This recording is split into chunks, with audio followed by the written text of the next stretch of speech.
वर्षा आती है, लोग बड़ा खुश होते हैं, बड़ा आनंद लेते हैं।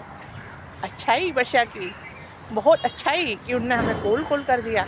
लेकिन जब वर्षा चली जाती है, लोग कहते हैं, इधर कीचड़, उधर कीचड़, इधर पानी भर गया, यहाँ पानी भर गया। यानी ऐसे इंसानों की बात है। अच्छे काम करने के बाद अच्छाइयाँ और बाद में बुराइयाँ कर देते हैं।